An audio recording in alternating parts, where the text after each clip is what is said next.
Hello everybody and welcome to some more crafting videos. I'm sorry that I've taken a hot delay on making the other ones, but we are going to start working on the profession-based guides. So first and foremost, everyone's favorite is alchemy. We talked about alchemy during a lot of our gathering things, where I said that alchemy specializations is something very paramount to your success as an alchemist. The very first thing, obviously, with the professions is that normal files will last 30 minutes longer because files are now flasks and they last an hour before. Now they're 30 minutes each.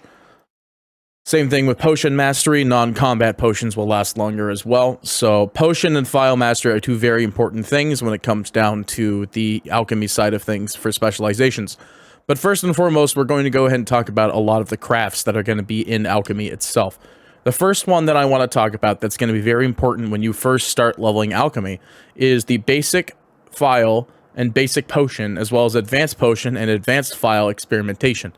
The reason why these are very important is because this allows you to discover recipes that might be locked behind, say, a reputation or something else of vital importance that needs a little bit of a grind to get to. Or some of them just might not exist and can only be found through file and potion experimentation. Now, experimentation, you could technically craft it for an eternity if you're lucky enough. The only reason I say if you're lucky enough is because potions and all that will eventually backfire on you. Like you see my debuff here, that's alchemically inspired, so don't worry about that part. But basically, this is on a daily reset, 24 hours exactly from when you fail your experimentation. And I believe that both file and potion, for basic and advanced, share cooldown. So you want to ideally focus file or potion depending on which ones you're missing in particular. Those ones are very important, and this allows you to discover potions at a very early rate. Following that, you have reclaimed concoctions. This is how you end up getting reclaimed concoctions, which is a dragon's alchemical solution, which allows you to make the experimental potions. So for example, if you're crafting a bunch of level 1 potions to try to get from 0 to 100 as soon as possible, then you could burn all those potions and turn it into salvage, which you can then use to make your file experimentations. Another very important thing for alchemy is that, basically. Alchemy also has two primary reagents, one of which you're going to use almost all the time, which is called Ammonium Draconis. Now, the reason why this is extremely important is because a lot of big potions, as well as certain big crafting recipes, as well as advanced alchemical experimentation, is all needed in order... Draconium is needed, basically... Draconis is extremely needed for almost every single recipe in all potions, as well as further down the line. You could see that some of these specific potions require something called Awakened Air and Awakened Earth. This is the equivalent of the moats system all the way back from Burning Crusade, as well as some in Legion and a little bit in BFA. With the Sanguicell, technically. You were able to craft high tier gear using that kind of stuff, but this time around it's kind of like the same system, but indirectly. There's a lot of very specific potions, as you could see here. You have air potions, frost potions, cauldrons, elemental files and potions, air files, frost files, as well as finishing reagents, incense, which is something that's very important, and the return of the alchemical stones.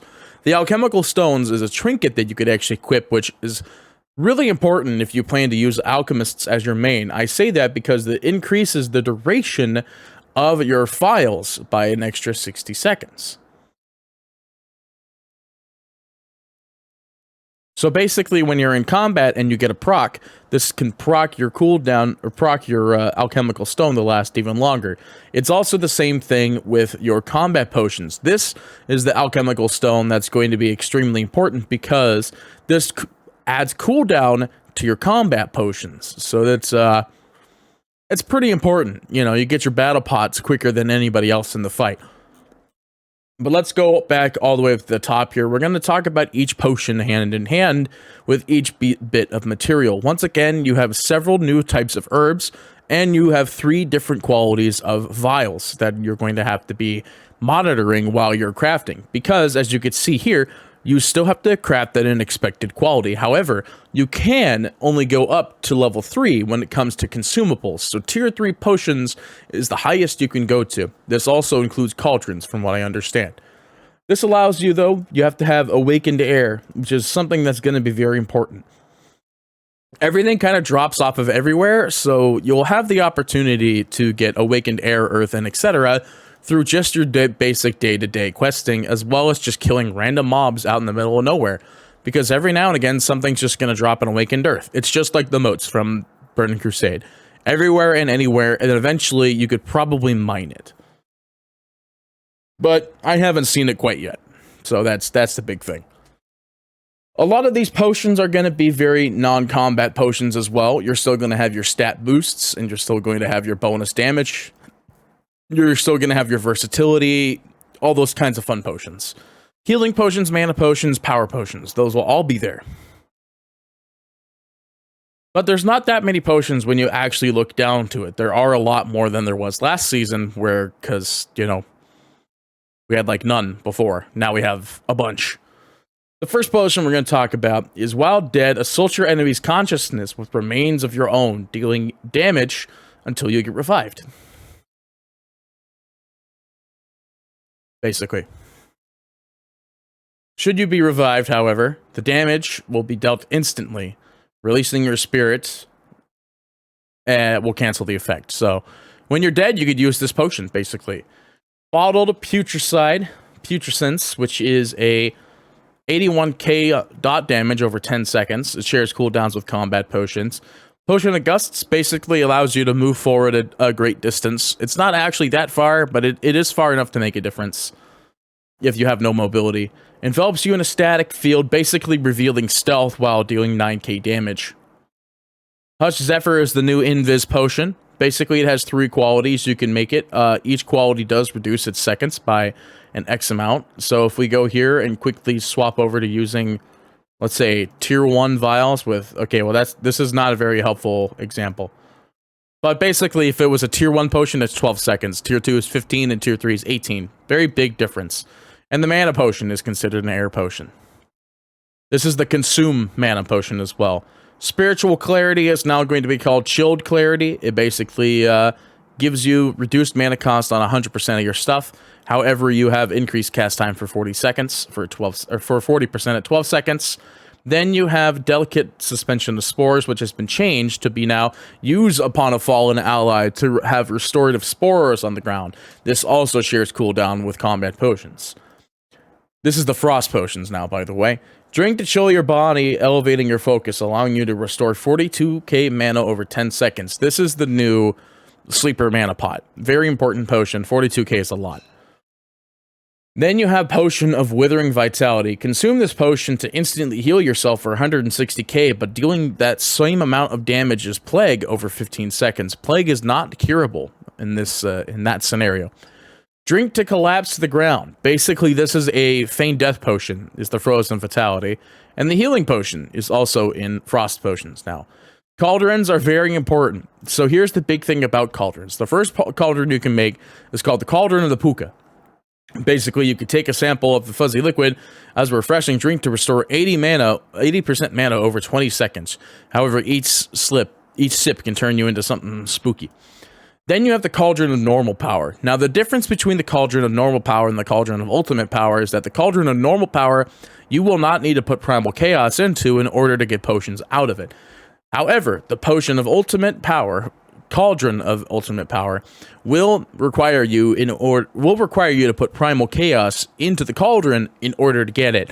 And I did do some testing with another friend of mine, actually our guildmaster, and I confirmed that each person can only click on a cauldron 4 times, and a Cauldron of Ultimate Power has 20 minutes overtime with, I believe, 200 uses. So, in reality, everyone should be able to click on it 4 times, so long as you have enough Primal Chaos to throw into the pot. Next, we have Elemental Phials and Potions. The first one is to drink it and increase your versatility by 30%. However, this also requires potions of power in order to make, as well as finishing reagents in order to make it at tier 3 quality.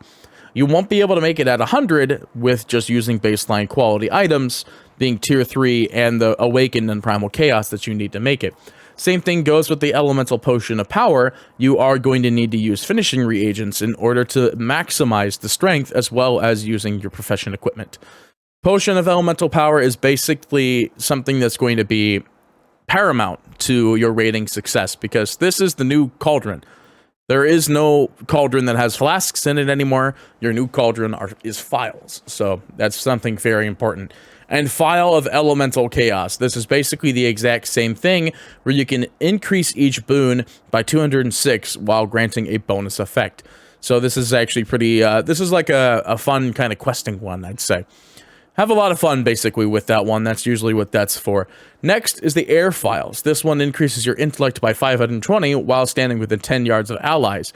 You gain 75% of this stat for 2.5 seconds being near and out after being near one. So the big thing with this one is that it pretty much works like the Torghast power. You want people to be on top of you in order for you to end up getting the craft and having it be the best it could possibly be, while using it to its max potential. So ideally, maybe you use it as like an int tank, but there is no such thing as an intellect tank. Next, we have the Static Empowerment, which will increase your intellect by standing in one spot, I believe, for over 5 seconds. Then after those 5 seconds have consumed and you've already moved, you get 686 speed. Now, I keep saying intellect because it's main stat, so technically you could use it as a tank if you really want to. Phial of Still Air, performing clear actions while healing others. Your next heal will trigger Surging Breeze, which is an extra 12k heal. This is considered a healing phial, as it is a very important one, as it reserves mana to pump an extra 12k healing out every now and again. I don't know what the internal cooldown is of the potion. Following that is the Eye of the Phial of the Storm. The Phial of the Eye of the Storm, which increases your main stat by 130 if you have been recently attacked up to 5 times. So that means you can end up having an extra 720 something main stat if you are a tank getting smacked in the face. Deafness, solely for crafting, and speed, self-explanatory. This phial will allow you to basically farm old raids all the time though, so keep that in mind. You will have a phial that will help you farm old raids by just increasing your speed. So, who wouldn't want that? We all do.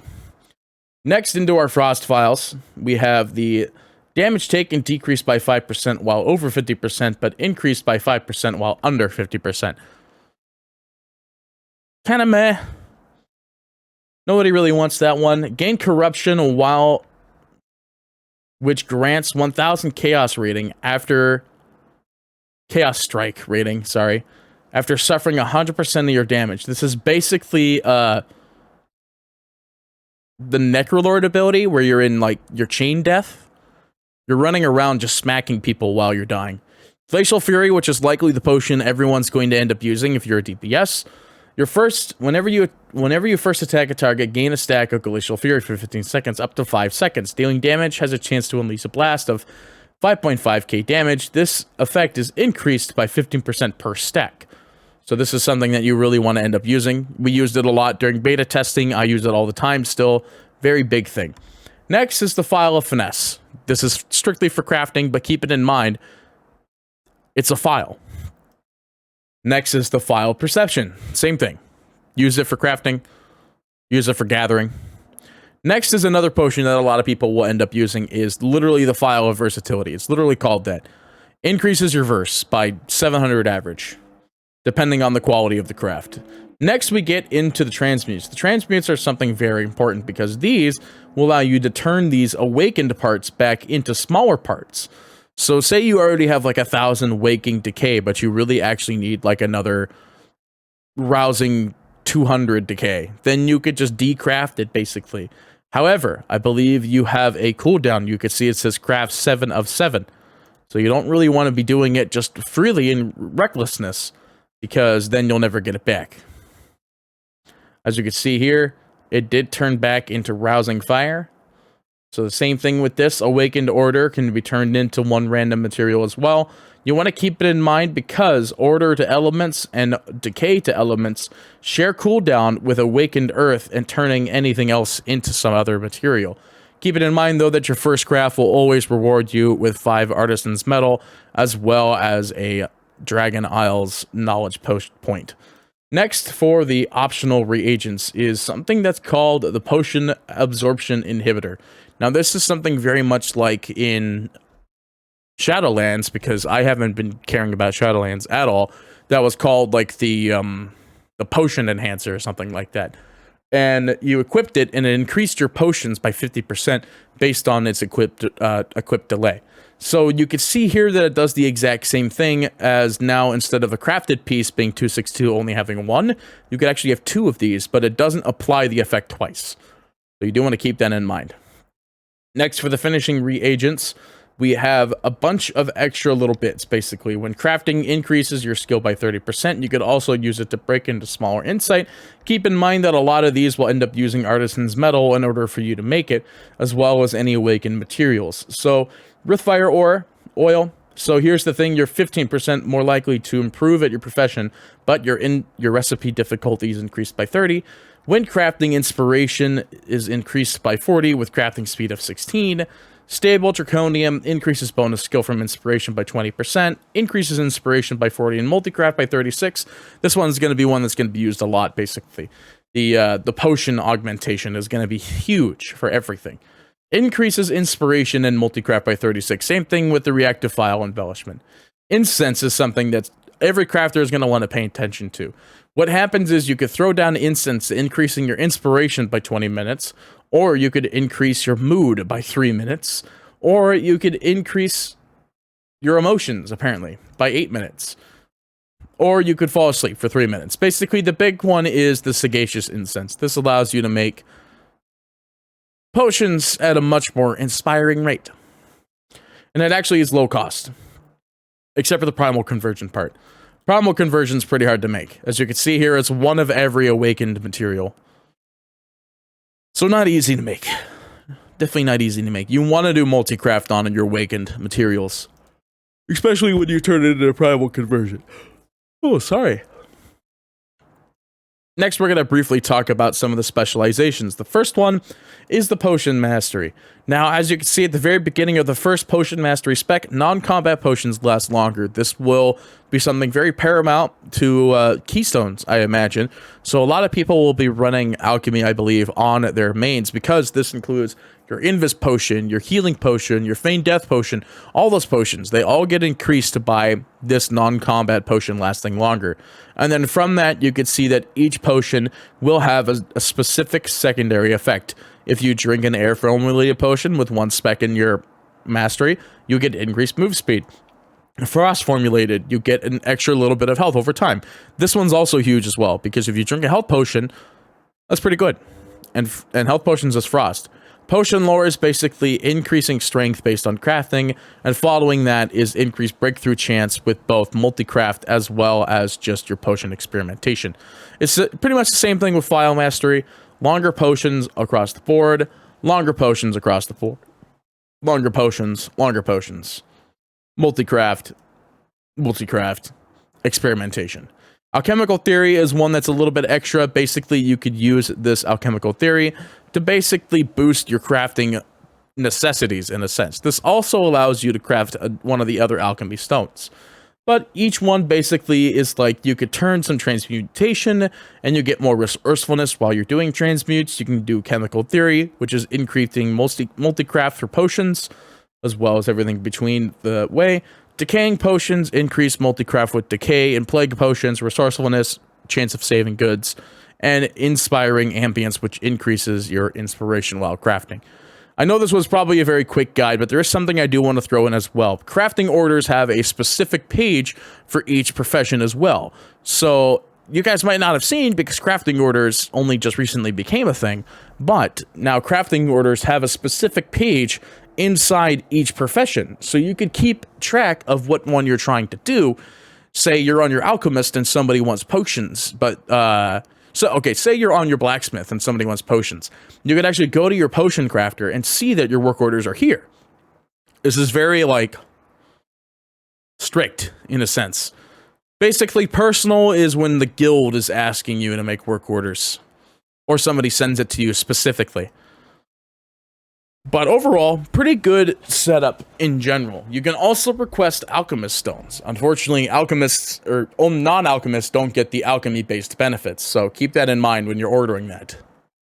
But with that being said, very quick guide. At least I feel it's quick. I think it was still 20 minutes. Yeah, this is still a 20-minute guide. So I hope that you all enjoyed this, what I feel is a quick video for explaining alchemy just a little bit more. It's not exactly like a full-on guide on how to like craft in alchemy, but in reality, the best way I could say it is that to go out there and learn it. It's a lot of information. Like I have a 52, 53, I think it's 54 now, paged spreadsheet of solely crafting information. So it's a bit much. So I hope you thoroughly enjoyed this video, and I'll see you next time for the next crafting video. Have a good night. I'll see you next time for some more World of Warcraft action. That's the outro. This is Party PD, signing off.